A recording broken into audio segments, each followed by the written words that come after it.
Assalamualaikum warahmatullahi wabarakatuh. Kali ini kita akan menceritakan tentang peperangan Badar. Awal persiapan yang mendebarkan langit Al-Haura mulai memerah saat matahari perlahan tenggelam. Dua sosok berkuda terlihat di kejauhan, mendekati perbatasan kota Madinah dengan langkah tergesa. Mereka adalah Talhah bin Ubaidullah dan Sa'id bin Zaid. Dua sahabat Rasulullah yang baru saja menyelesaikan tugas berat. Wajah mereka dipenuhi kelelahan, tetapi ada semangat menyala dalam pandangan mata mereka. Mereka membawa kabar penting, kabar yang bisa mengubah jalannya sejarah. Setibanya di Madinah, keduanya segera menemui Rasulullah. "Ya Rasulullah," ujar Talhah dengan suara yang penuh urgensi, "kafilah dagang Quraisy sudah lewat. Mereka membawa harta kekayaan yang tak terkira jumlahnya, dengan 1000 unta yang memikul emas dan barang dagangan. Namun, yang mengawalnya hanya sekitar 40 orang. Rasulullah Shallallahu Alaihi Wasallam mendengar laporan itu dengan seksama. Hening sejenak, beliau menatap para sahabat yang hadir. Kemudian, dengan suara yang tegas namun penuh harapan, beliau berkata, "Ini adalah kafilah dagang Quraisy yang membawa harta benda mereka. Hadanglah kafilah itu, semoga Allah memberikan barang rampasan itu kepada kalian." Kabar ini segera menyebar di seluruh Madinah. Para sahabat menyambut seruan Rasulullah dengan semangat. Meskipun beliau tidak memaksa seorang pun untuk bergabung, banyak dari mereka yang merasa terpanggil. Mereka tahu, ini bukan hanya soal harta. Ini adalah kesempatan untuk memberikan pukulan telak kepada kaum Quraisy, pukulan politik, ekonomi, dan militer yang dapat melemahkan musuh mereka secara signifikan. Namun, di balik persiapan yang dilakukan, suasana Madinah tidak sepenuhnya tenang. Ada kecemasan di hati beberapa sahabat. Perjalanan menuju Badar tidaklah mudah, dan tidak ada yang tahu pasti apakah pertempuran besar akan terjadi. Tetapi keyakinan mereka pada janji Allah dan Rasul-Nya mengatasi segala keraguan. Malam itu, Rasulullah memimpin syalat, memohon petunjuk dan pertolongan dari Allah. Para sahabat yang akan bergabung berdoa dalam hening, mempersiapkan diri dengan penuh kesungguhan. Dalam kesunyian malam, langkah kecil menuju perang besar pun dimulai. Persiapan pasukan Islam menuju Badar. Fajar baru saja merekah ketika Rasulullah Shallallahu Alaihi Wasallam mengumumkan bahwa kaum muslimin akan bergerak menghadang kafilah dagang Quraisy. Jumlah mereka tidak banyak, hanya sekitar 313 hingga 317 orang, terdiri dari 82 hingga 86 orang muhajirin, 61 dari suku Aus, dan 170 dari suku Khazraj. Persiapan yang dilakukan pun sederhana tanpa perlengkapan perang yang memadai. Mereka hanya membawa 2 ekor kuda, salah satunya milik Az-Zubair bin Al-Awwam, dan satu lagi milik Al-Miqdad bin Al-Aswad. Adapun unta hanya berjumlah 70 ekor, dan satu unta harus dinaiki bergantian oleh 2 hingga 3 orang. Rasulullah sendiri menaiki unta bersama Ali bin Abi Thalib dan Marsad bin Abu Marsad Al-Ghanawi.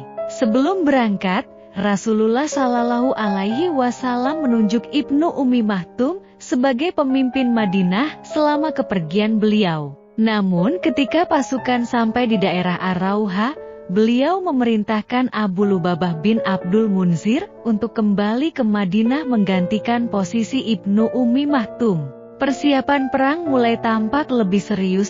Rasulullah Shallallahu Alaihi Wasallam membagi pasukan menjadi 2 batalion. Batalion pertama adalah pasukan muhajirin, dipimpin oleh Ali bin Abi Thalib sebagai pembawa bendera mereka.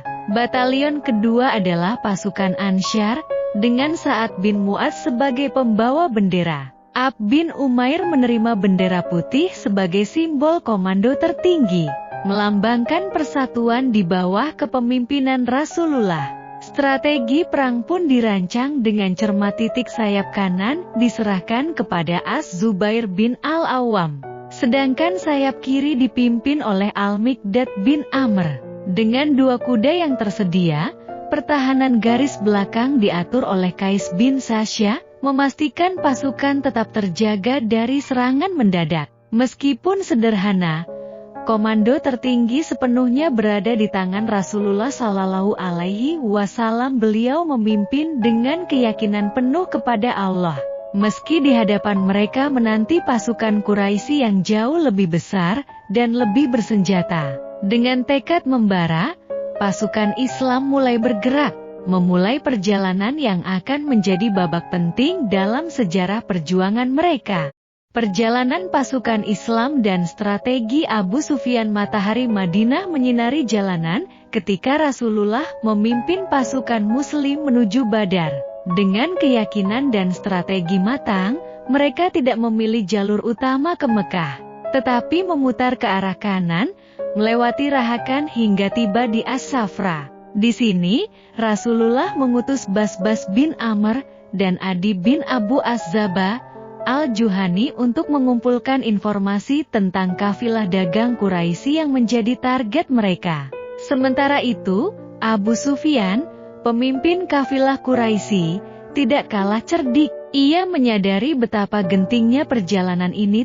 Sepanjang jalur menuju Mekah, ia terus mencari informasi. Ketika akhirnya ia mendapatkan kabar pasti bahwa Rasulullah dan pasukan Muslim sedang bersiap menghadang, Abu Sufyan segera bertindak. Ia menyewa Damdam bin Amr al-Ghifari untuk membawa pesan darurat ke Mekah, memohon bantuan bagi kafilahnya. Damdam berangkat dengan tergesa-gesa. Ketika ia tiba di Mekah, penampilannya memukau semua orang. Dengan pakaian kompang-camping, bekal acak-acakan, dan untanya yang lelah, ia berdiri di tengah lembah, berteriak, "Wahai orang Quraisy, selamatkan kafilah kalian. Harta benda kalian sedang dihadang Muhammad dan pasukannya. Cepatlah, bantu mereka." Kesiapan Quraisy menuju perang. Teriakan Damdam menggerakkan seluruh Mekah. Penduduknya bersiap dalam sekejap. Tidak ada yang ingin kafilah mereka diperlakukan seperti kafilah Ibnul Hadrami sebelumnya. Mereka bersumpah untuk menunjukkan kekuatan mereka. Hampir seluruh kabilah Quraisy berangkat, kecuali Bani Adi. Bahkan Abu Lahab, yang enggan pergi sendiri, mengirim seorang wakilnya. Kekuatan pasukan Quraisy mencapai 1.300 orang, didukung oleh 100 kuda, 600 baju besi, dan unta yang tidak terhitung jumlahnya. Abu Jahal bin Hisham, yang terkenal dengan kebenciannya terhadap Rasulullah, memimpin pasukan ini. Namun, sebelum keberangkatan, muncul kekhawatiran. Ada ketakutan bahwa kabilah Bani Bakar, musuh lama Quraisy, akan menyerang mereka dari belakang.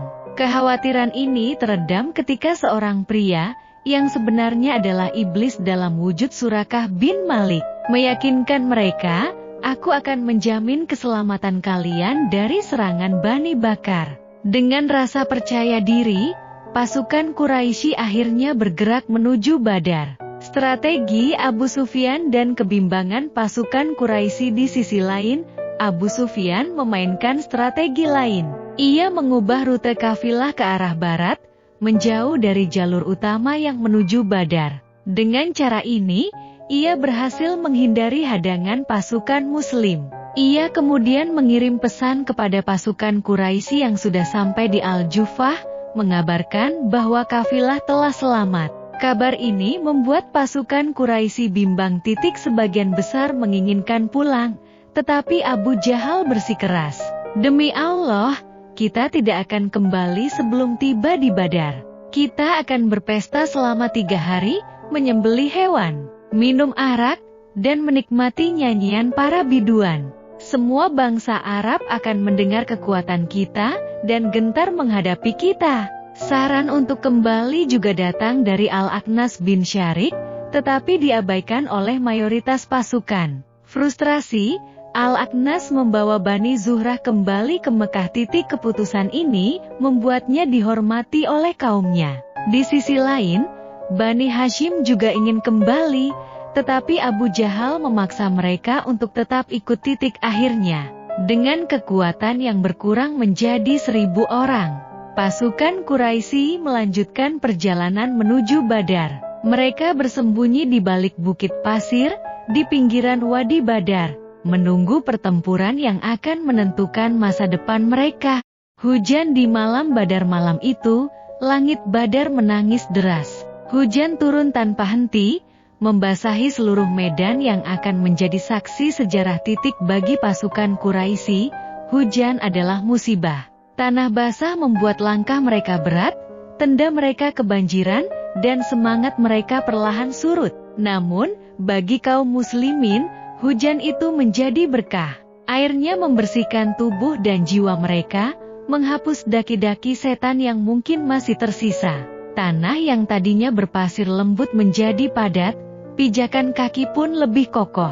Dengan hati yang bersatu, mereka siap menghadapi hari esok. Mendahului musuh di mata air Badar, Rasulullah dengan penuh strategi memimpin pasukannya menuju mata air Badar. Tujuannya jelas, menguasai sumber air sebelum pasukan Quraisy tiba. Ketika sore menjelang, pasukan Muslim telah mencapai lokasi itu lebih dahulu. Namun, Al-Hubab bin Al-Munzir, seorang ahli strategi, mendekati Rasulullah dan bertanya dengan penuh hormat, "Wahai Rasulullah, apakah tempat ini dipilih berdasarkan wahyu, atau ini hanyalah taktik perang?" Rasulullah menjawab, "Ini adalah pendapatku dan taktik perang." Mendengar jawaban itu, Al-Hubab memberikan saran yang brilian, "Menurutku, kita harus berpindah ke tempat yang lebih dekat dengan mata air. Kita timbun kolam-kolam di belakang mereka, sehingga hanya kita yang bisa minum dari sumber air ini."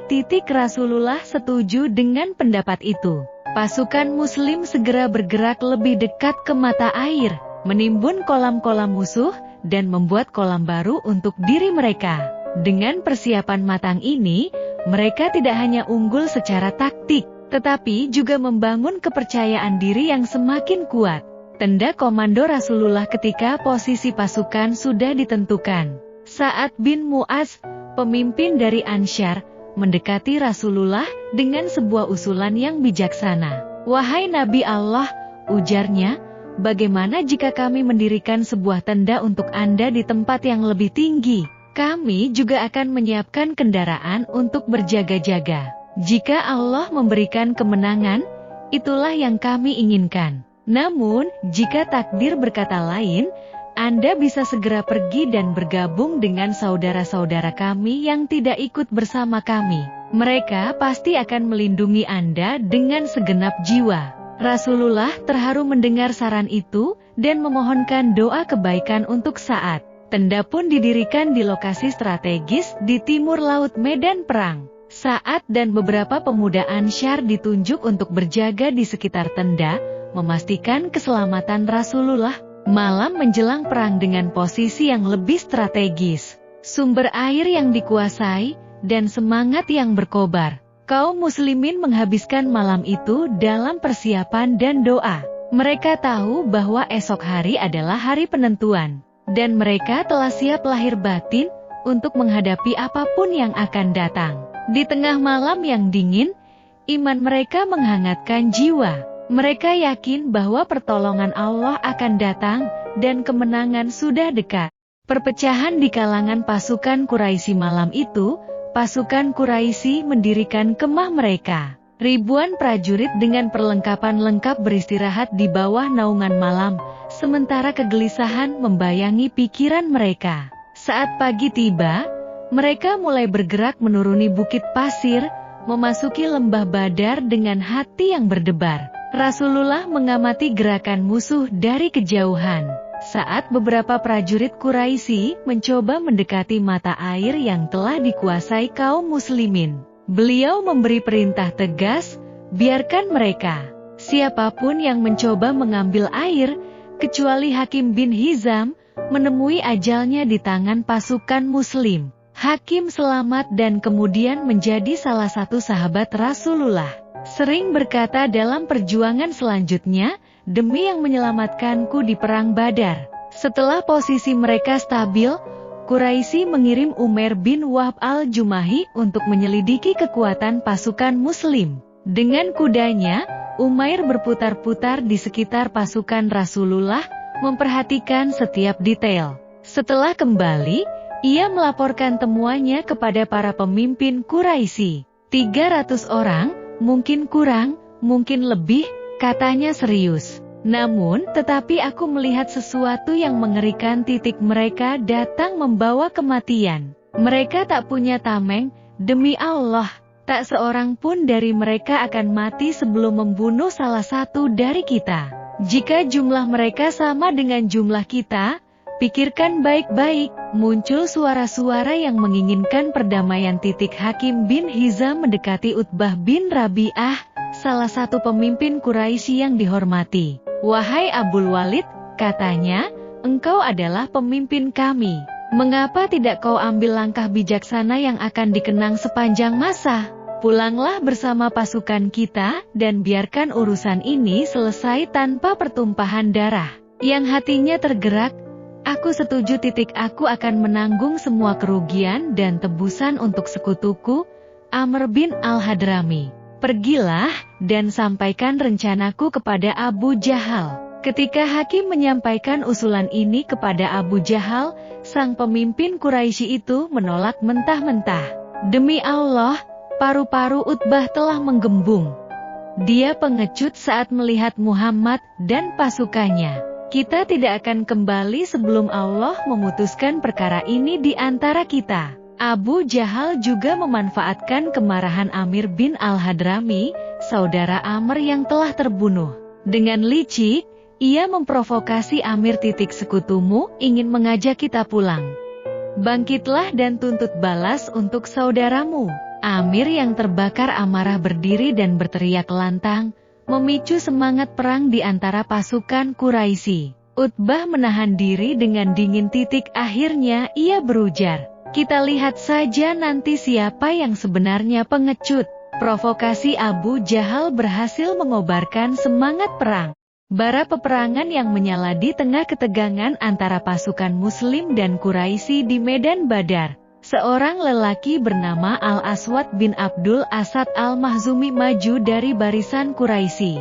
Perangainya kasar, dan akhlaknya buruk, namun suaranya yang lantang memecah keheningan. La bersumpah dengan penuh kesombongan, aku bersumpah kepada Allah, aku akan mengambil air dari kolam kalian, atau aku akan menghancurkannya, atau aku akan mati karenanya. Dengan langkah penuh keyakinan, ia bergerak menuju kolam air milik kaum muslimin. Namun, belum sempat ia mencapai tujuannya, seorang pria gagah dari pihak muslim telah bersiap menyambutnya. Dialah Hamzah bin Abdul Muthalib, paman Rasulullah, seorang pejuang yang tak pernah gentar menghadapi siapapun. Hamzah menatap Al-Aswad dengan tegas, lalu tanpa banyak kata, ia menyabetkan pedangnya. Tebasan itu memutus kaki Al-Aswad hingga ke betis, membuat darah memuncrat ke arah para pasukan Quraisy. Meski terluka parah, Al-Aswad terus merangkak, berusaha mencapai kolam. Tetapi Hamzah tak memberinya kesempatan. Dengan satu sabetan lagi, pedang Hamzah mengakhiri pergerakan Al-Aswad, yang akhirnya jatuh tak bernyawa di tepi kolam. Peristiwa ini menjadi pembuka peperangan besar antara kaum muslimin dan Quraisy. Duel 1 lawan 1. Setelah tewasnya Al-Aswad, 3 penunggang kuda Quraisy yang handal maju ke depan. Mereka adalah Utbah bin Rabi'ah, Syaibah bin Rabi'ah, dan Al-Walid bin Utbah, sebuah keluarga terpandang di kalangan Quraisy. Dengan penuh percaya diri, mereka menantang kaum muslimin untuk adu tanding. Tantangan itu disambut oleh 3 pemuda Ansyar, Auf bin Al-Harits, Muawidh bin Al-Harits, dan Abdullah bin Rawahah. Ketiganya maju ke depan dengan keberanian. Namun, 3 pria Quraisy itu memandang mereka dengan sinis dan bertanya, siapa kalian ini? Kami dari Ansyar, jawab salah seorang dari mereka. Kami tidak membutuhkan kalian, sahut salah satu dari pria Quraisy itu dengan nada meremehkan. Kami hanya menginginkan lawan dari kaum kami, orang-orang terpandang. Salah seorang dari mereka kemudian berteriak, "Wahai Muhammad, keluarkan orang-orang yang sepadan dengan kami." Mendengar hal itu, Rasulullah segera berkata, "Bangkitlah, wahai Hamzah, Ali, dan Ubaidah bin Al-Harits." Ketiganya, para pejuang tangguh dari kaum Muhajirin, maju ke medan perang. Saat mereka berdiri di hadapan lawan, pihak Quraisy bertanya lagi, "Siapa kalian ini?" Hamzah menjawab dengan lantang, memperkenalkan diri mereka satu persatu. "Kali ini, 3 pria Quraisy mengangguk puas. Kalian memang sepadan dengan kami," jawab mereka. Pertarungan pun dimulai. Hamzah berhadapan dengan Syaibah. Ali melawan Al-Walid, sementara Ubaidah, yang paling tua di antara mereka, menghadapi Utbah. Hamzah dan Ali segera mengungguli lawan masing-masing. Dengan cepat, mereka menebaskan pedang dan menjatuhkan lawan tanpa kesulitan berarti. Namun pertarungan antara Ubaidah dan Utbah berlangsung sengit. Kedua pria itu saling melukai, masing-masing melancarkan serangan hingga 2 kali. Melihat Ubaidah mulai melemah, Hamzah dan Ali bergerak cepat untuk membantunya. Mereka menghampiri Utbah dan menebasnya hingga tewas. Setelah itu, mereka memapah tubuh Ubaidah yang terluka parah. Salah satu kakinya telah tertebas hingga putus. Meski kesakitan, Ubaidah tetap tabah. Tidak satu keluhan pun keluar dari bibirnya.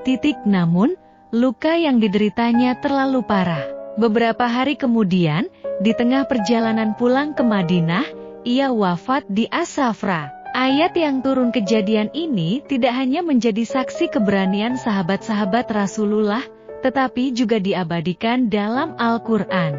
Allah menurunkan firman-Nya, "Inilah 2 golongan, golongan mukmin dan golongan kafir, yang bertengkar. Mereka saling bertengkar mengenai Tuhan mereka."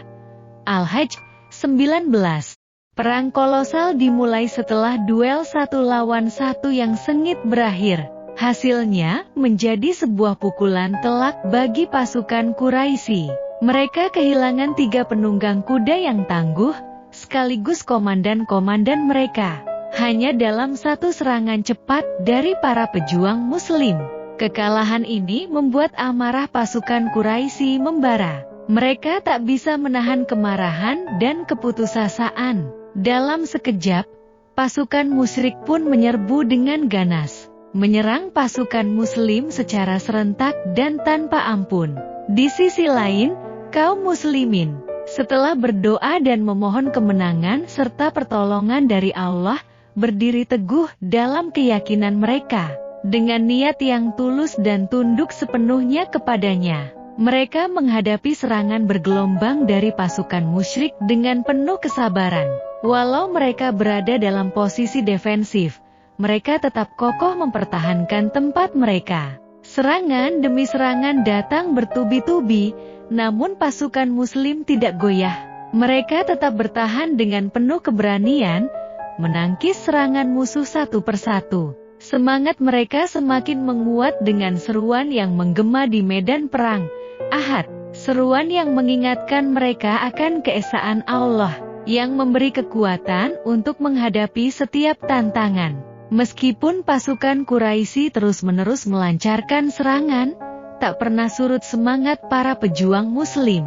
Dengan pertolongan Allah, mereka tetap berdiri teguh, dan serangan-serangan itu pun mulai menunjukkan hasil yang menguntungkan bagi kaum. Pertolongan langit di Perang Badar. Di tengah suasana penuh ketegangan, Rasulullah tiba-tiba terserang kantuk sejenak. Saat beliau mengangkat kepala, tampak wajahnya berseri-seri. Dengan penuh keyakinan, beliau berkata kepada Abu Bakar As-Siddiq radhiyallahu, "Bergembiralah, Jibril telah datang di atas gulungan-gulungan debu." Rasulullah menambahkan, Jibril telah datang sambil memegang tali kekang kuda yang ditungganginya di atas gulungan-gulungan debu. Rasulullah keluar dari tendanya dengan mengenakan baju besi.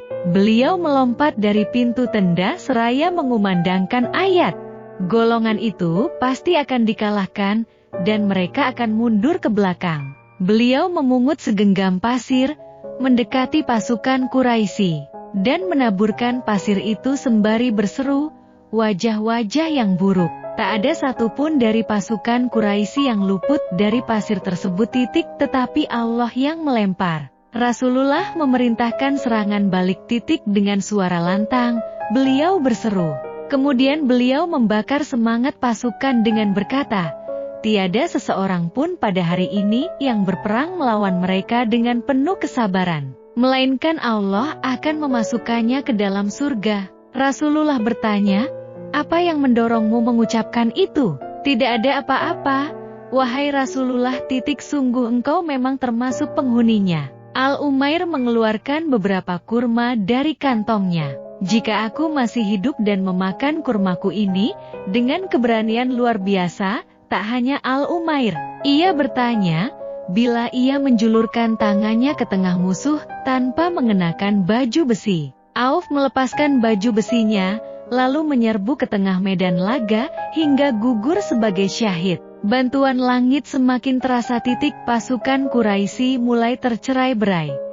Dari Ikrimah, bahwa kepala-kepala musuh tiba-tiba tertebas tanpa diketahui siapa yang menebasnya. Ibnu Abbas meriwayatkan bahwa seorang sahabat muslim yang sedang bertarung mendengar suara cambuk di udara dan seruan seorang penunggang kuda, musuh di depannya jatuh terkapar. Beliau bersabda, karena Allah telah membantumu dengan malaikat yang mulia, kaum muslimin berhasil memukul mundur pasukan Quraisy. Perang Badar menjadi bukti nyata akan kekuasaan Allah dan janjinya kepada hamba-hamba yang beriman. Rasulullah berdiri di medan perang dengan penuh keyakinan, menyerukan ayat-ayat kemenangan. Golongan itu pasti akan dikalahkan, dan mereka akan mundur ke belakang. Iblis melarikan diri dari medan perang. Di tengah kekacauan perang Badar, pasukan Quraisy mulai mengalami kekalahan yang telak. Keajaiban demi keajaiban yang terjadi, dengan hadirnya malaikat yang membantu kaum muslimin, membuat para musyrik kehilangan semangat juang. Di antara pasukan Quraisy, terdapat sosok yang menyerupai Surakah bin Malik bin Jushum. Sosok ini sebenarnya adalah iblis yang sejak awal bergabung dengan pasukan musyrik untuk memberikan semangat dan rasa percaya diri kepada mereka. Namun, setelah menyaksikan kekuatan luar biasa yang diturunkan Allah untuk membantu kaum muslimin, iblis mulai menunjukkan rasa takutnya. Tanpa memperdulikan siapapun, ia beranjak mundur, berusaha melarikan diri dari medan perang. Langkahnya yang tergesa-gesa menarik perhatian Al-Harits bin Hisham, seorang pemimpin Quraisy. Dengan penuh kebingungan, Al-Harits berusaha menghentikannya. Ia mengira bahwa iblis benar-benar Surakah bin Malik, sosok yang sebelumnya bersumpah akan mendukung pasukan Quraisy hingga akhir. Mau kemana kamu, Surakah? Tanya Al-Harits dengan nada heran dan gusar. Bukankah engkau pernah berkata bahwa engkau akan menjadi pendukung kami dan tidak akan meninggalkan kami? Namun, alih-alih menjawab dengan kata-kata yang menenangkan, sosok itu malah memukul dada Al-Harits dengan keras. Pukulan itu begitu kuat hingga membuat Al-Harits terjengkang ke belakang. Setelah itu, iblis berkata dengan nada ketakutan, "Aku mampu melihat apa yang tidak kalian lihat. Sesungguhnya aku takut kepada Allah. Siksaan Allah itu benar-benar sangat pedih." Tanpa menunggu jawaban dari Al-Harits atau orang lain, iblis segera melarikan diri dari medan laga.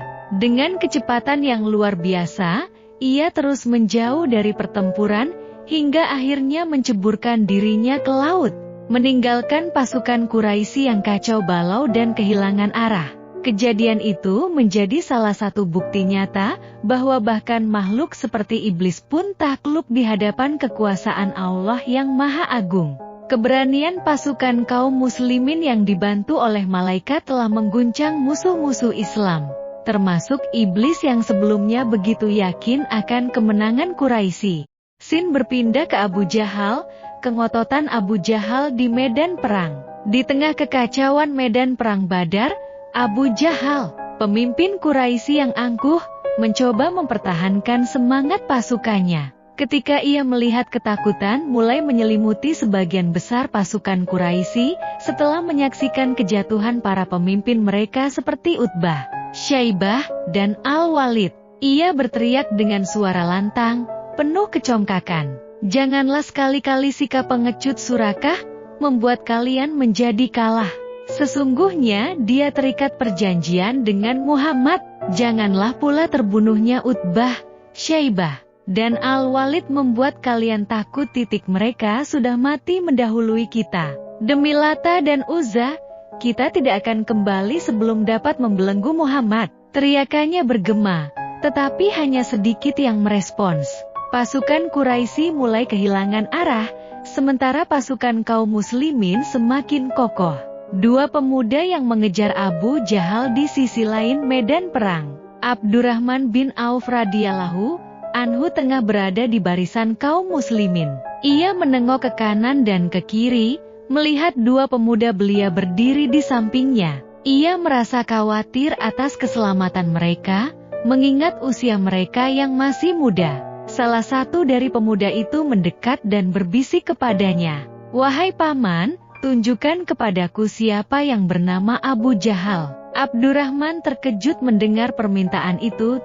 Ia bertanya, "Wahai keponakanku, apa yang hendak engkau lakukan terhadap dirinya?" Dengan wajah serius, pemuda itu menjawab, "Kudengar dia suka mencaci maki Rasulullah. Demi zat yang diriku berada di tangannya, jika aku sudah melihatnya, takkan kubiarkan dia lolos dari penglihatanku hingga terlihat siapa di antara kami yang lebih dahulu mati." Abdurrahman kagum atas keberanian pemuda itu, tetapi sebelum sempat berkata apa-apa, pemuda yang satunya lagi mengajukan pertanyaan serupa, "Wahai paman, tunjukkan kepadaku Abu Jahal." Abdurrahman menatap kedua pemuda itu dengan kagum sekaligus cemas. Ia tahu betapa berbahayanya Abu Jahal, tetapi semangat luar biasa yang terpancar dari wajah mereka memberinya keyakinan. Ia mulai menajamkan pandangan, mencari-cari sosok Abu Jahal yang saat itu masih bergerak di tengah pasukan Quraisy. Ketika Abdurrahman akhirnya melihat Abu Jahal, ia menunjukkannya kepada kedua pemuda itu. Dengan penuh semangat, keduanya langsung menyerbu ke arah target mereka,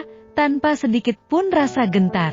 Akhir Abu Jahal yang selama ini menjadi simbol keangkuhan Quraisy tak menyangka bahwa dua pemuda belia akan menjadi lawannya. Dalam pertempuran sengit, keduanya berhasil menjatuhkan Abu Jahal, menghancurkan simbol kesombongan Quraisy. Kematian Abu Jahal menjadi pukulan telak bagi pasukan Quraisy.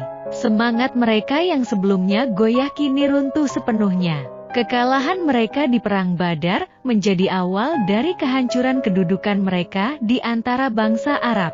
Bagi kaum muslimin, peristiwa itu menjadi bukti bahwa keimanan dan keberanian yang tulus mampu mengalahkan segala bentuk kezaliman, meskipun tampak lebih besar. Sementara itu di Mekah, kekalahan pasukan Quraisy dalam Perang Badar menjadi pukulan berat bagi penduduk Mekah. Para prajurit yang selamat dari kekalahan itu kembali dalam keadaan yang memalukan. Mereka terpencar-pencar, melarikan diri ke lembah-lembah dan perkampungan di sekitar sebelum akhirnya pulang ke Mekah dengan kepala tertunduk lesu. Perasaan malu membuat mereka ragu untuk menghadapi penduduk kota. Di tengah kebisuan itu, muncullah Al-Haisuman bin Abdullah Al-Quza yang menjadi pembawa kabar pertama tentang kekalahan Quraisy. Orang-orang yang mendengar kedatangannya segera mengerumuninya dan bertanya, "Apa yang terjadi di sana?" Dengan wajah serius, Al-Haisuman menjawab, "Utbah bin Rabi." Ia kemudian menyebutkan beberapa nama pemimpin Quraisy lainnya yang turut tewas dalam pertempuran itu. Berita ini membuat penduduk Mekah terguncang, termasuk Safwan bin Umayyah yang mendengarnya dari rumah. Dengan nada tidak percaya, ia berkata, "Demi Allah, bagaimana dengan Safwan bin Umayyah?" Al-Haisuman menjawab tegas. Di sisi lain, di rumah Al-Abbas, paman Rasulullah, Abu Rafi, seorang budak Al-Abbas. "Aku adalah seorang budak yang bertugas membuat anak panah. Islam telah dianut oleh beberapa anggota keluarga kami. Al-Abbas menyembunyikan keislamannya, yang merupakan salah satu pemimpin Quraisy. Ketika kabar kekalahan pasukan Quraisy tiba di Mekah, ia tidak mampu menyembunyikan rasa hinanya. Kata Abu Rafi, sedangkan kami merasa semakin kuat dan perkasa. Hari itu, aku duduk di atas batu pembatas sumur Zam-Zam. Kekalahan itu menjadi penanda awal dari perubahan besar yang akan terjadi di tanah Arab, di mana Islam mulai menunjukkan kekuatannya di hadapan kaum Quraisy. Sementara itu di Madinah menerima kabar bahagia kemenangan kaum muslimin.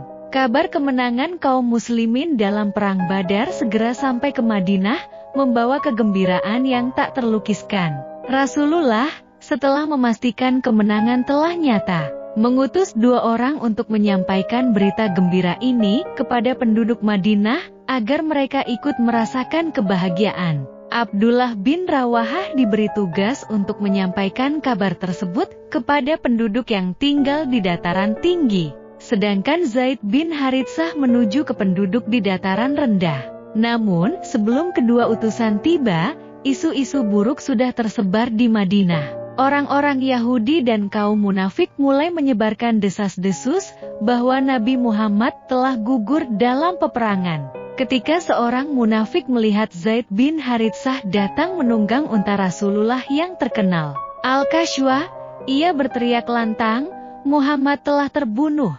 Itu untanya," dan Zaid tak bisa berkata-kata karena kalah. Isu ini sempat membuat beberapa orang ragu, meski kaum muslimin tetap berharap kabar baik. Ketika Zaid dan Abdullah tiba, keraguan pun sirna. Kaum muslimin segera mengelilingi mereka, mendengarkan dengan saksama kabar yang mereka bawa. Dengan penuh semangat, mereka mengumumkan kemenangan besar yang diraih Rasulullah dan pasukannya. Kabar itu memicu kegembiraan yang meluas di seluruh kota. Takbir dan tahlil bergema di setiap sudut Madinah, membuat suasana berubah menjadi penuh sukacita. Para pemimpin kaum muslimin yang berada di Madinah segera bersiap menyambut Rasulullah. Mereka berbondong-bondong menuju jalan yang mengarah ke Badar, menanti kedatangan sang pemimpin dengan hati penuh rasa syukur. Di tengah suasana ini, Usamah bin Zaid mengenang, "Kami menerima kabar itu ketika sedang meratakan tanah di rumah Ruqayyah binti Rasulullah, istri Utsman bin Affan. Beliau telah mempercayakan perlindungan terhadap keamanan dirinya kepadaku." Berita kemenangan itu menjadi penghibur di tengah duka mereka atas wafatnya Ruqayyah, yang meninggal ketika perang berlangsung. Hari itu, Madinah bukan hanya menyambut kemenangan di medan perang, tetapi juga kemenangan iman yang semakin kokoh di hati kaum muslimin. Perang Badar bukan sekadar pertempuran pertama dalam sejarah Islam, tetapi juga momen yang mengubah arah perjuangan umat muslim. Perang ini menjadi bukti nyata bahwa kemenangan tidak ditentukan oleh jumlah pasukan atau kekuatan materi, melainkan oleh keyakinan, kesabaran, dan pertolongan Allah. Dengan hanya 313 orang, kaum muslimin berhasil mengalahkan pasukan Quraisy yang berjumlah 3 kali lipat lebih besar. Perang Badar menandai titik awal kejayaan umat Islam, memperlihatkan bahwa keimanan yang kokoh dapat mengalahkan segala rintangan. Dalam pertempuran ini, pemimpin-pemimpin besar Quraisy yang selama ini menentang dakwah Islam pun tumbang, membawa dampak besar pada kekuatan Quraisy di kemudian hari. Namun, kemenangan ini juga menjadi pengingat bahwa perjuangan tidak berhenti di sini. Rasulullah dan para sahabat terus menghadapi ujian demi ujian untuk menegakkan kebenaran. Perang Badar mengajarkan kepada kita tentang pentingnya persatuan, pengorbanan, dan kepercayaan penuh kepada Allah dalam menghadapi segala tantangan hidup. Sebagai umat Muslim, mari kita jadikan kisah Perang Badar ini sebagai pelajaran berharga. Kemenangan yang diraih bukan hanya soal mengalahkan musuh, tetapi tentang membuktikan bahwa keadilan, kebenaran, dan keimanan akan selalu menang atas kebatilan. Kisah ini diambil dari buku yang berjudul Sirah Nabawiyah pengarang Safiyur Rahman Mubarakfuri. Syekh, terima kasih telah menyimak konten ini. Jangan lupa untuk like, subscribe, dan share, agar lebih banyak lagi yang dapat mengambil hikmah dari perjuangan Rasulullah dan para sahabat. Sampai jumpa di video berikutnya. Wassalamualaikum warahmatullahi wabarakatuh.